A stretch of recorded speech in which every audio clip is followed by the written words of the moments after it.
Okay, so everyone, this is my second philosopher or thinkers in sociological thought. Okay, that is Amal Durkheim. As I have promised you guys कि I'll continue with this series.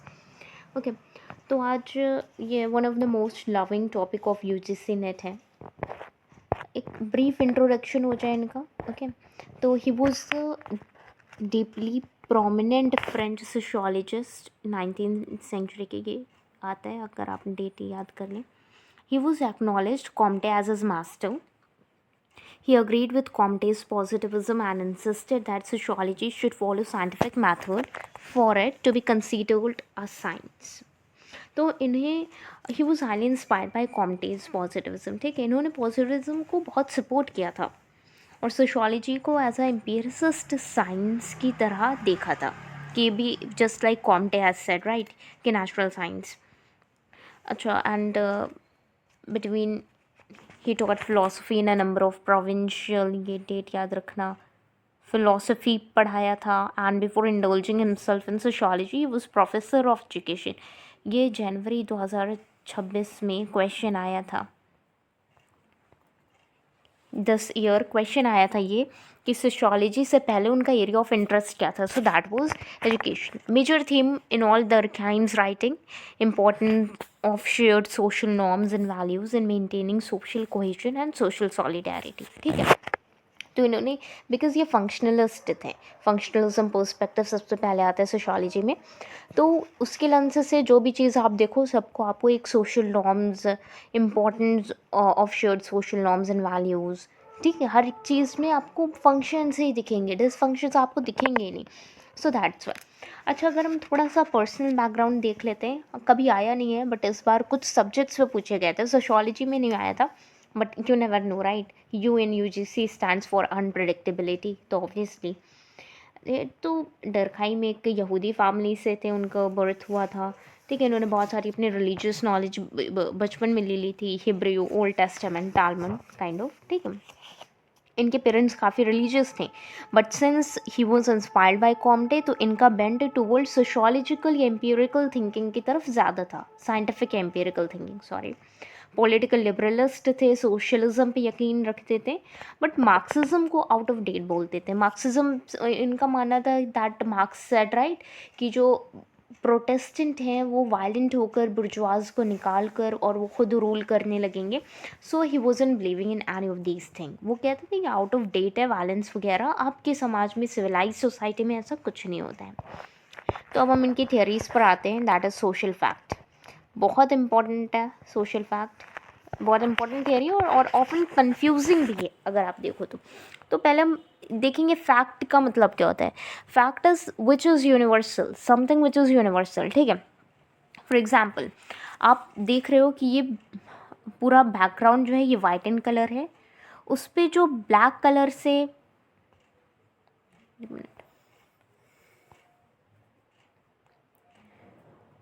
Sorry, social fact में हम देखते हैं fact क्या है. ठीक है, तो फैक्ट्स मतलब विच इज़ यूनिवर्सल. अब आप देख रहे हो हमारा बैकग्राउंड वाइट इन कलर है, उस पर हमने ब्लैक कलर से टाइपिंग की है, ये यूनिवर्सल है. ये आपको भी दिख रहा है, मुझे भी दिख रहा है, मैं किसी तीसरे बंदे को दिखाऊंगी, anyone who is not Indian, उसे भी यही लगेगा. अमेरिकन, अफ्रीकन कंट्रीज़ में जो भी अमेरिकन, नॉर्थ अमेरिकन या कहीं भी है, irrespective of region, religion, caste, gender, creed और व्हाट्स एवर, आप कुछ भी एक्सेट्रा आगे लगा दो, सबको ये दिखेगा. तो that is fact. Fact is something जो यूनिवर्सल हो. अभी आपको मैं कहूँ that earth is round, spherical in shape, ये एक फैक्ट है राइट. बट इफ़ आई से कि यहाँ पर अगर ये ब्लैक से ना होकर रेड कलर से होता तो ज़्यादा अच्छा लगता. तो ये सब्जेक्टिव है, मेरा खुद का ओपिनियन है. यू वुड हैव सेड कि अरे नहीं मैम, रेड तो अच्छा ही नहीं लगेगा बिल्कुल. सो वो आपका पर्सनल ओपिनियन है. कोई और क्या है, कोई और colour right.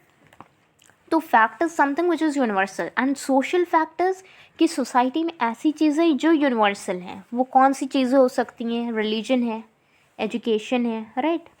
Religion, education, family, kinship, institutions, ये सारी चीज़ें जो हर सोसाइटी में पाई जाती हैं. चाइना खुद को कम्युनिस्ट कहता है, कम्युनिज्म में रिलीजन का कोई वो रोल नहीं है बट स्टिल चाइना में रिलीजन पाया जाता है, इतने रिस्ट्रिक्शंस के बावजूद फैमिली हर जगह आपको मिलेंगी, right.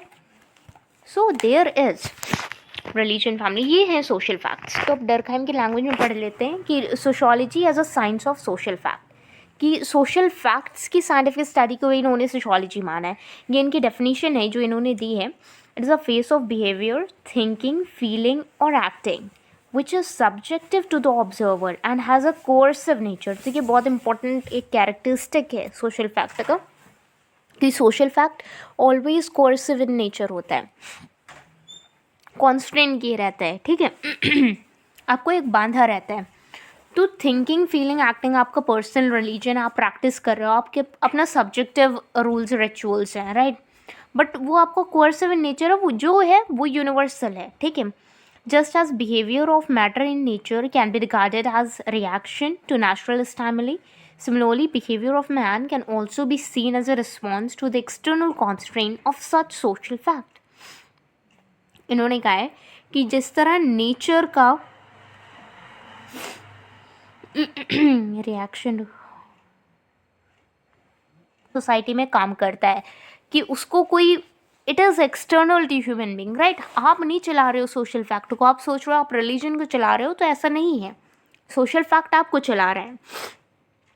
Material and non material facts इन्होंने कहा है। मटेरियल का example, for example cultural, social institution, morality, social current. Material social fact है style of architecture, forms of technology, division of labour, legal codes, कुछ ऐसी चीज़ें मटेरियल में जो हम देख सकते हैं, जो एम्पिरिकल है।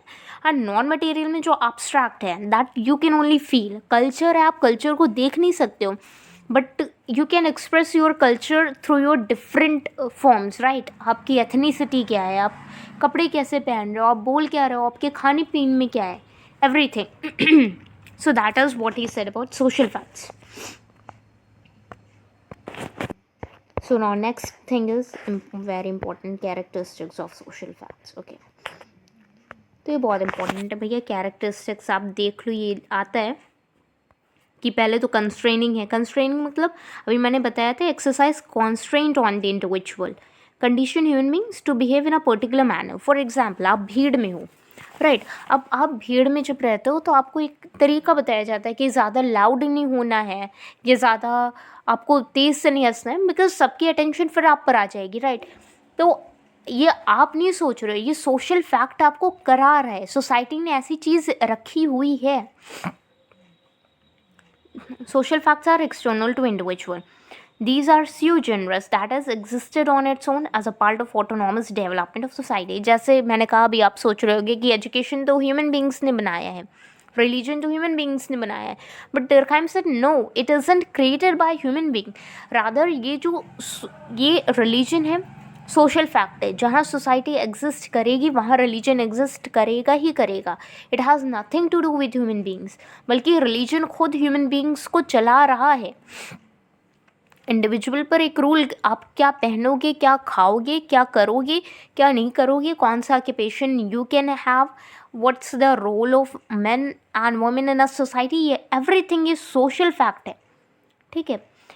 Social fact are not reducible to individual fact independence. Again as I said कि आपके पर्सनल ओपिनियन क्या है, ये सोशल फैक्ट पर नहीं मायने रखता है, ठीक है। Independent of the wills of individuals. Suppose अब आप सोच रहे हो कि यार मेरी मम्मी जब छोटी थी तो उनके ज़माने में बहुत बहुत ऑर्थोडॉक्स काइंड ऑफ थिंकिंग थी कि अरे लड़कियां छोटे कपड़े नहीं पहन सकती हैं, लड़कियां पढ़ नहीं सकती हैं। बट मेरे ज़माने में तो हो गया है, मेरे घर वाले बड़े ओपन माइंडेड हैं, they allow me to wear this and this and this and they allowing me to go anywhere to seek knowledge, right. आप कहीं भी जा सकते हो नॉलेज लेने के लिए।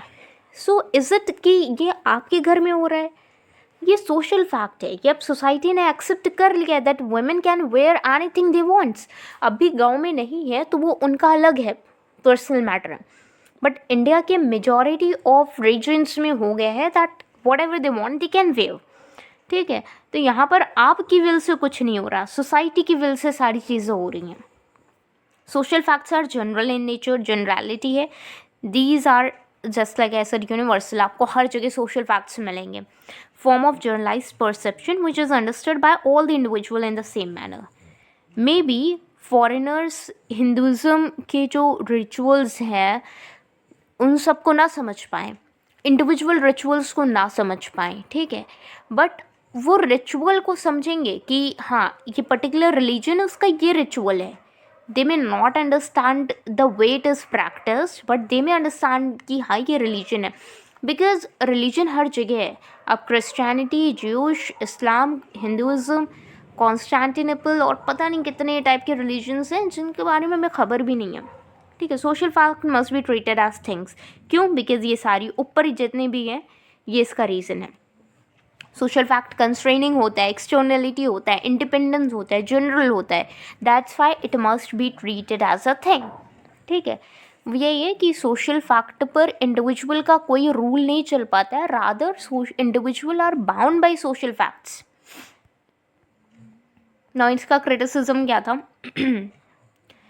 इट वॉज दैट, यहाँ पर शी हो गया है गलती से, it must B he not she. तो he completely ignores the importance of an individual and places too much premium on society. Like he said कि भाई सोशल फैक्ट ही सारी चीज़ें चला रहा है, इंडिविजुअल का कोई रोल ही नहीं है, ठीक है. तो पहला तो इनका ये क्रिटिसिज्म है. सेकेंड है, he has not made it clear as to what he meant by the term things. अब लोग इसका अलग अलग परसेप्शन निकाल रहे हैं, थिंग्स किसे कह रहे हैं. ही गिव एक्सप्लेनेशन कि हमें थिंग क्यों मानना है, लेकिन क्या है थिंग यहाँ पर उन्होंने ये नहीं बताया है, ठीक है. He made comparative sociology not a branch of sociology but a sociology itself. अब इन्होंने comparative method अपने social fact में study किया था, ठीक है. comparative method use किया था to study social fact. यहाँ पर इन्होंने comparative method पर इतना जोर दिया है कि sociology के study में कि इन्होंने एक branch of sociology नहीं बल्कि एक sociology itself ही बना दिया है, और कोई method ही नहीं इन्होंने बताया है. नो डिवीजन ऑफ लेबर, ये तो बहुत प्रिडिक्टेबल है, नाम से क्लियर है, लेबर का डिवीजन है, वही जो सारी चीज़ें हो रही हैं, राइट. 1883 इनकी डॉक्टोरल थीसिस थी, तो अगर कभी इनकी क्रोनोलॉजी आए डिवीजन ऑफ लेबर पहले कोई अगर बुक है उसमें, तो it will always be the first, क्योंकि ये इनकी पीएचडी का टॉपिक था, डिवीजन ऑफ लेबर, ठीक है. डॉक्टोरल थीसिस थी इनकी, पीएचडी, तो ऑब्वियसली ये पहले होगा. तो इसमें इन्होंने क्या बताया, pre industrial and industrial societies में फंडामेंटल डिफरेंस की बात की है कि क्या क्या डिफरेंस हो सकते हैं, कि पहले में जो डिवीजन ऑफ लेबर था वो कितना प्रोमिनेंट था, अब कितना प्रोमिनेंट हो गया है, ठीक है. He agreed that the kind of consensus in modern society was different from that in simple society social system, but he saw both of these two types of social solidarity. That nature of this social solidarity depends on extent of division of labor. कि जितना जिस हिसाब से division of labour रहेगा उतना हमारा social solidarity होगा. Social solidarity मतलब क्या होता है? सॉलिडारिटी मतलब कि कितना मॉडर्न सोसाइटी में कंसेंसस है, कितने लोग आपसे अग्री कर रहे हैं, कोई एक पॉइंट है, राइट, उस पॉइंट पर कितने लोग अग्री कर रहे हैं. अगर कुछ फॉर एग्जाम्पल अगर ऐसा है कि कोविड आया था, ठीक है, मोदी जी ने कहा है कि सब थाली बचाएंगे, अब उस पर कितने लोगों ने बचाया, वो है सॉलिडारिटी हमारी. अगर कुछ लोग कहते हैं कि नहीं हम नहीं बचाएंगे, कुछ कहते हैं हम बचाएंगे, कुछ कहते हैं अरे यार ये क्या हो रहा है, बकवास सा हो, हम थाली नहीं बचाएंगे, हम ताली बचाएंगे, कुछ कहता है हम थाली नहीं बचाएंगे, हम ज़ोर ज़ोर से कूदेंगे, उसकी आवाज़ से भागेगा कोरोना. तो यहाँ पर सॉलिडारिटी है ही नहीं बिल्कुल, राइट. बट कोई एक ही काम करने पे बहुत सारे लोग आ जा रहे हैं, वो सोशल सॉलिडारिटी है. डिवीजन ऑफ लेबर इसी एक्सटेंट पे डिपेंड है. अब यहाँ पर concept of division of labour, sociology में बहुत तरह के डिवीजन ऑफ लेबर, सोशोलॉजी में नहीं बट ऑब्वियसली यहाँ पर दिए गए फिलोसफिकल टर्म्स में. पहले तो technical division of labour production processes को जो दिखाता है, ठीक है, कि फिर sexual division of labour, social divisions between man and women. इस पे एन ओकले ने काम किया था. शी वाज बहुत फेमस फेमिनिस्ट थिंकर हैं Ann Oakley, NOAKLEY. And Oakley ने काम किया था। फिर सोशल डिवीजन ऑफ लेबर है, it refers to differentiation in society as a whole. और जो डर्कहाइम का है वो सोशल डिवीजन ऑफ लेबर है, ठीक है। डर्कहाइम ने सोशल डिवीजन ऑफ लेबर पे काम किया है। Sexual division and Oakley technical division of labour पे किसी और ने काम किया है, वो टेक्निकल टेक्नोलॉजी से रिलेटेड है, ठीक है ना। फिर सोशल सॉलिडारिटी, जैसे हमने पढ़ा कि भैया extent of division of labour हम सोशल सॉलिडारिटी से पता लगाएंगे। तो सोशल सॉलिडारिटी क्या है? It synonymous with social cohesion और सोशल इंटीग्रेशन। वही है कि आप कितने इंटीग्रेट हो, आपकी सोसाइटी कितनी एकता में है, एकता है, right. Main division of labour in society by Durkheim is the relationship between individual and society. अब he drew up a distinction between two forms of solidarity, mechanical and organic. तो इन्होंने कहा है कि इंडिविजुअल एंड सोसाइटी के बीच का relation अगर दिखाना है तो हमें ये दिखाना है कि डिवीजन ऑफ लेबर कितना प्रोमिनेंट है कहीं पर। और division of labour obviously depend किस पे कर रहा है? सॉलिडारिटी पे। सॉलिडारिटी को इन्होंने दो पार्ट में डिवाइड किया, मैकेनिकल एंड ऑर्गेनिक। अब ध्यान से सुनना, मैकेनिकल क्या है? मैकेनिकल सॉलिडारिटी जो एंशिएंट सोसाइटी में मिलती है, राइट। एंड ऑर्गेनिक जो प्रेजेंट सोसाइटी में मिलती है, मॉडर्न सोसाइटीज़ में।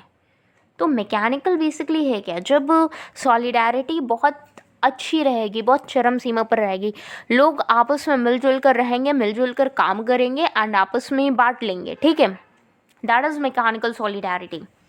Durkheim made comparison between the primitive and civilized societies in terms of concept of solidarity. Primitive society, mechanical solidarity, ठीक है, जो बेस्ड ऑन कॉन्शियस कलेक्टिव, मतलब कलेक्टिव कॉन्शियस पे बेस्ड है। सबकी सेम ही थिंकिंग है, सबकी थिंकिंग है वेमेन घर पे रहेंगी, काम करेंगी, मेन बाहर जाकर कमाएंगे, राइट। और फिर वो अपने अपने जो भी कमा रहे हैं उसको एक्सचेंज करके आपस में हम लोग अपना लाइवलीहुड बना लेंगे। तो कलेक्टिव कॉन्शियस है मैकेनिकल सॉलिडारिटी में। Advance society is characterised by organic solidarity, जहाँ पर डिवीजन ऑफ लेबर है। Division of labour in the sense, for example अगर मैं बना रही हूँ कोई चेयर, फॉर एग्जांपल, ठीक है।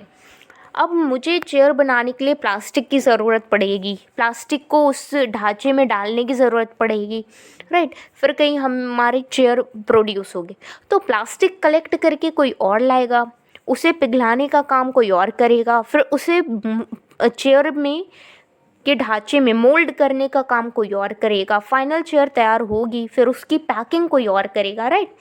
तो इतने सारे काम, that is the division of labour. तो ये मॉडर्न सोसाइटी ऑर्गेनिक सॉलिडारिटी को दिखा रही है। इस तरह की सॉलिडारिटी मॉडर्न सोसाइटी में दिखती है।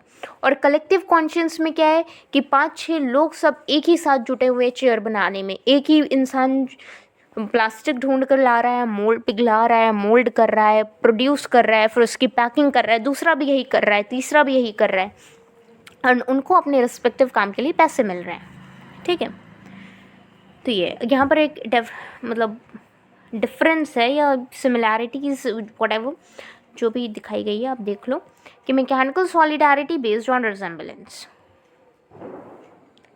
Organic based on division of labour, अभी भी पढ़ कर आए। यहाँ पर सेगमेंटल टाइप होती है society, first clan based, later territorial based, ठीक है। पहले हंटिंग गैदरिंग वगैरह, जंगल में चरना फिरना।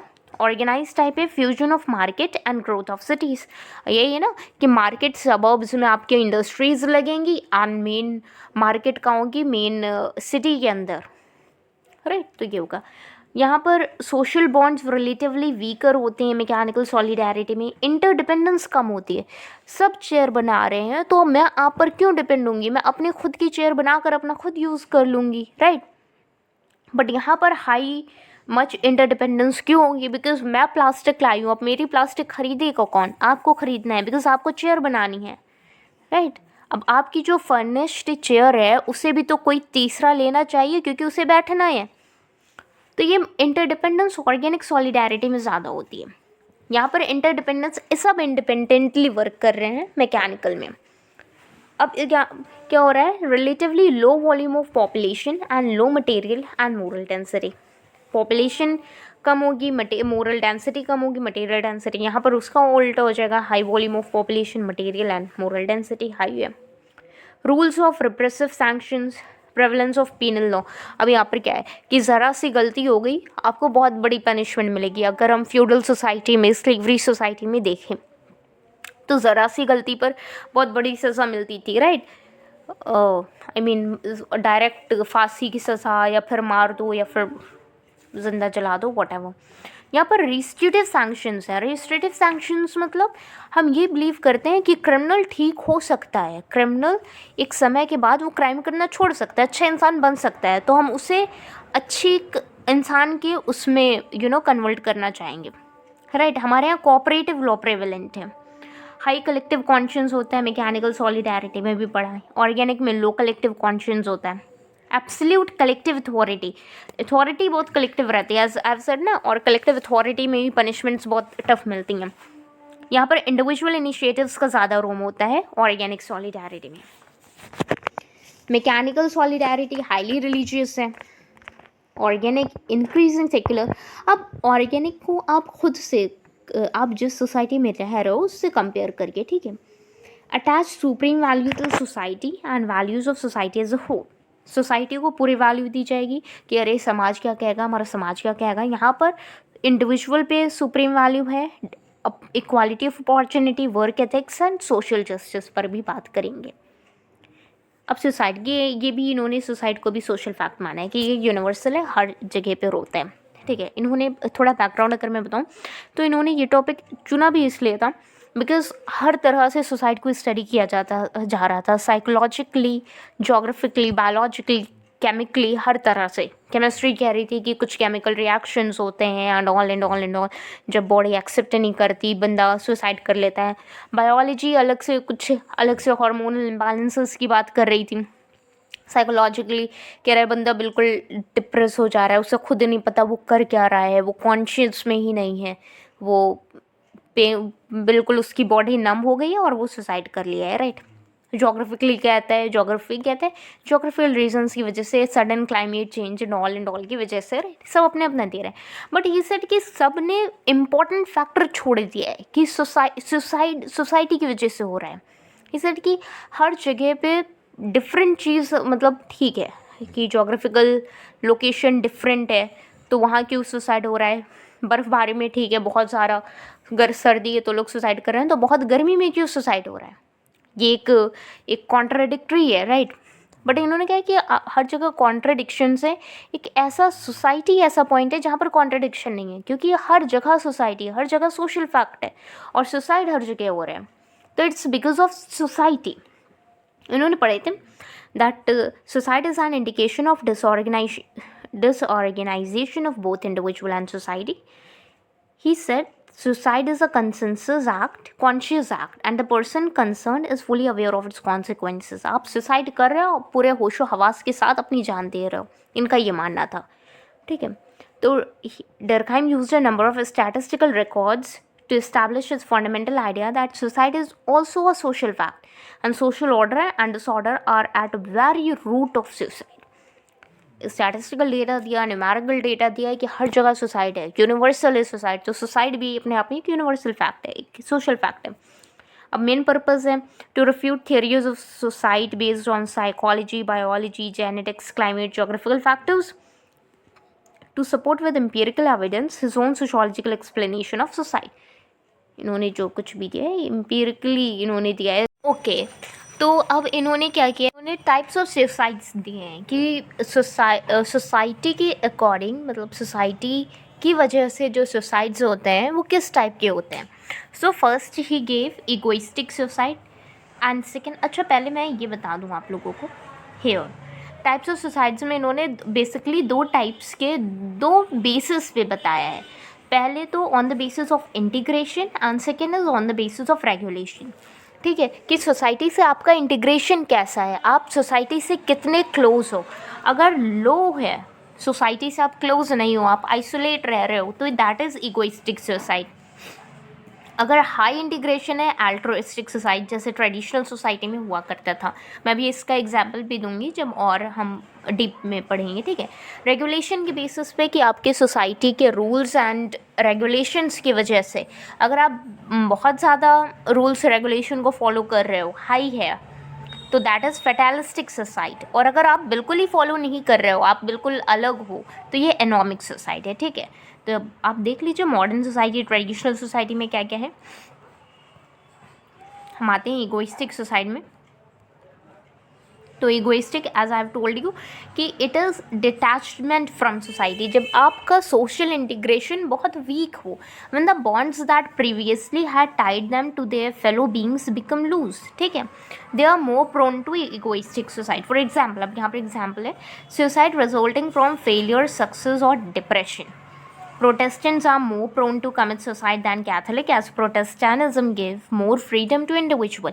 यही सेम स्टडी वीबर ने भी की थी, ठीक है। अब प्रोटेस्टेंट एंड कैथोलिक से दो सेक्ट हैं बेसिकली क्रिश्चियन रिलीजन में, राइट। इन्होंने क्या किया है कि प्रोटेस्टेंट की स्टडी की है, प्रोटेस्टेंट्स में ज़्यादा इंडिविजुअलिज्म ज़्यादा है, फ्रीडम ज़्यादा है, राइट, कि आप अपना कमाओ, उसे इन्वेस्ट करो एंड बिजनेस में लगे रहो। कैथोलिज्म में इंडिविजुअलिज्म नहीं है, कलेक्टिवनेस है, कि आपको वर्शिप करना है, साथ में आकर फेस्टिवल सेलिब्रेट करना है एंड ऑल।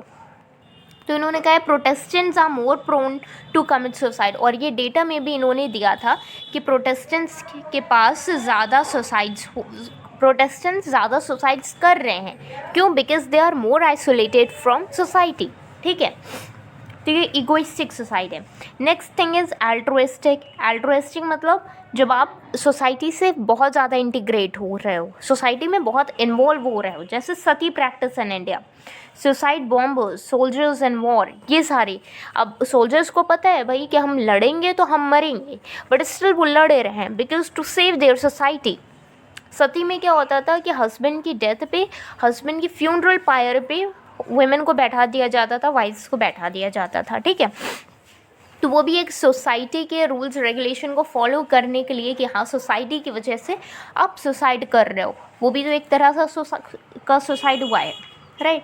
तो it is taking of one's own life for the sake of a cause. It is a characteristics of traditional society with higher mechanical solidarity. अगर हम बुद्धिज़्म में देखें, जैनिज़्म में ये होता है, राइट, कि वो फास्ट रखते हैं, फास्ट अनटू डेथ वाला कॉन्सेप्ट है उनके में, कि जब तक शरीर आत्मा परमात्मा से नहीं मिल जाए तब तक वो फास्ट करेंगे। That is the thing. मुझे अभी नाम नहीं याद आ रहा उस प्रैक्टिस को क्या कहते हैं, बट ये है। नॉ एनॉमिक सोसाइटीज, एनॉमिक नाम से क्लियर है, नॉर्मलेसनेस जब नॉर्म लेसनेस हो, ठीक है, मतलब ए नॉर्म, राइट। तो एनॉमिक इतना याद रखना कि रेगुलेशंस जब सोसाइटी पे ज़्यादा ना हो। When the collective conscious weakens, men fall victims to economic suicide. It is a result of sudden changes leading to the situation of depression or detection. Social regulation over individual से disappear.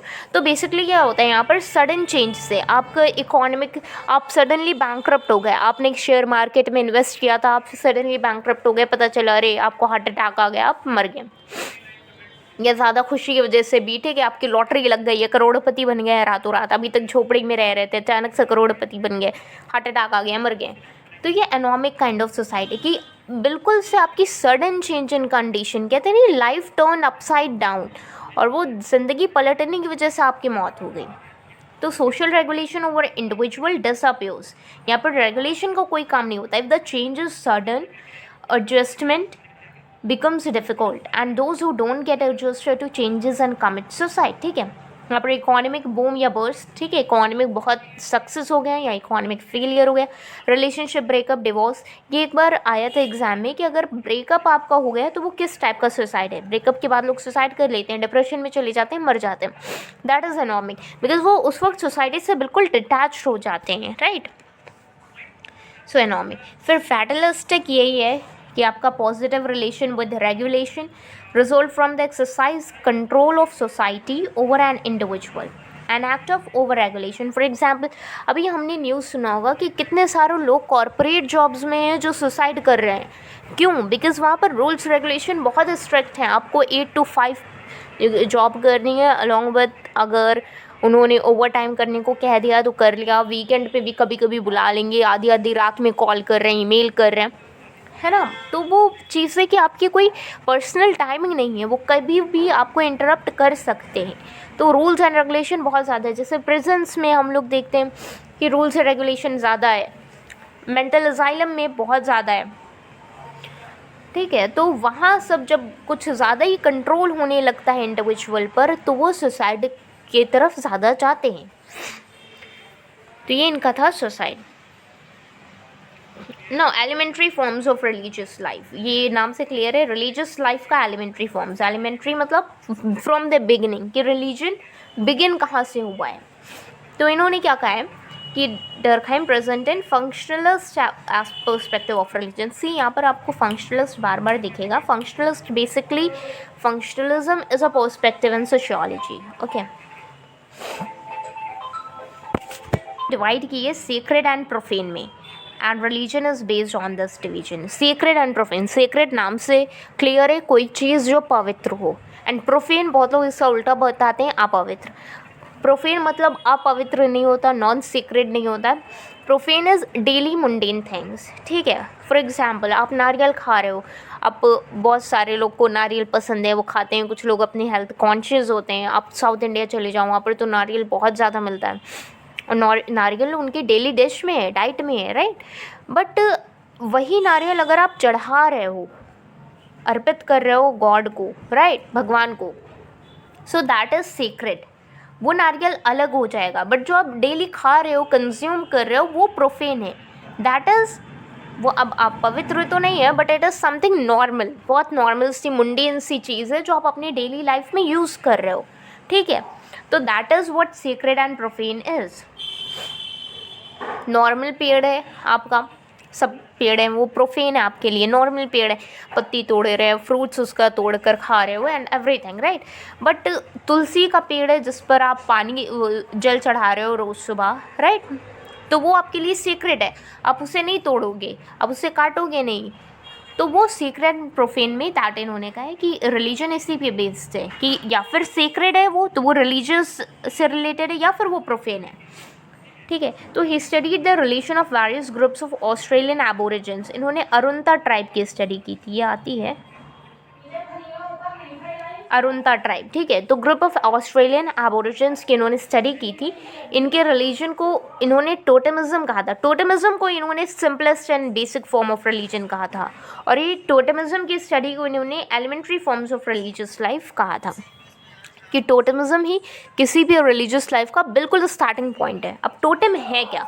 Totem is the representation of the clan itself. किसी भी, for example, Bishnoi समाज को जानते हैं जो सलमान खान के पीछे बिल्कुल पड़े हैं, राइट। उनका जो टोटेम था वो ब्लैक हिरन था, जिसे सलमान खान ने मारा है। अब ये आरोप है या रियल है, what ever, I don't know, but उन्होंने ऐसा कहा गया है कि ही किल्ड दैट ब्लैक हिरन, ठीक है। उसके बाद बिश्नोई कम्युनिटी उनके पीछे पड़ी है, बिकॉज उनका टोटेम, अब जो टोटेम है जिसका, वो उसको बहुत पवित्र माने। आप लोग भी पूछिएगा अपने पेरेंट्स से या ग्रैंड पेरेंट्स से, आपका टोटेम, बहुत लोग का टोटेम सांप होता है, बहुत लोग का टोटेम मतलब डिफरेंट टोटम्स होते हैं, राइट।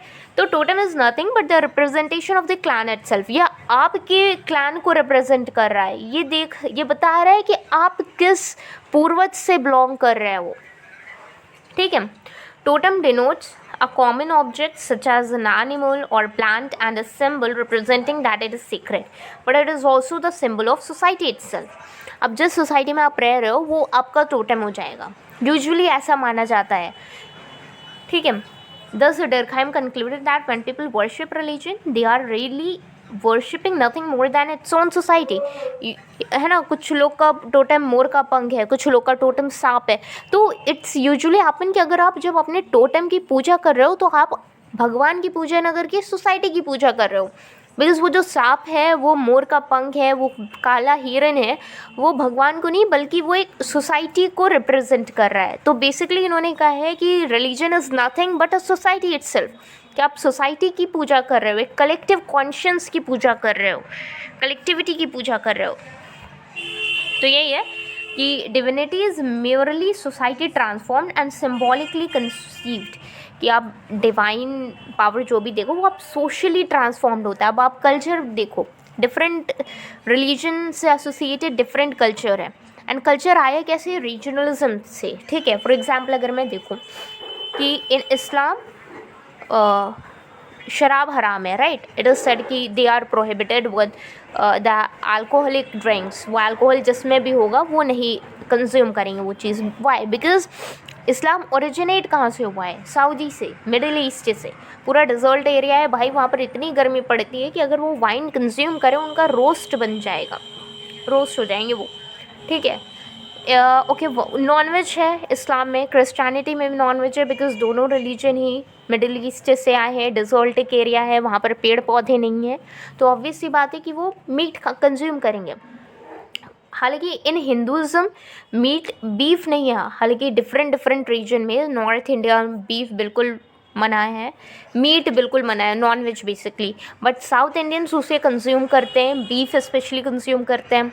नॉर्थ ईस्ट में भी मीट खाया जाता है, बिकॉज नॉर्थ इंडिया जो रिप्रेजेंट करता है वो उनकी अरे क्या कहते हैं उसे, फर्टाइल लैंड है, राइट, एलुवियल सॉइल है, फर्टाइल लैंड्स है, जिस पे एग्रीकल्चर बहुत ईजिली हो जाएगा। तो उनके पास भाई पूरी दुनिया भर की सब्जी फल वगैरह है, तो वो उसे खाएंगे, वो मीट क्यों खाएंगे। तो इस वजह से, तो दैट इज़ कि हाउ रिलीजन merely, तो divinity is merely society transform and symbolically conceived. Religion reinforces the collective conscience, ठीक है। तो हर एक चीज़ में इनका कलेक्टिव कॉन्शियंस आता है।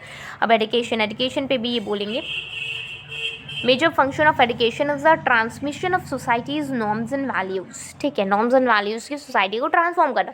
अब यहाँ पर education perpetuate and reinforces the homogeneity from the beginning in a child which creates cooperation, social solidarity and social life.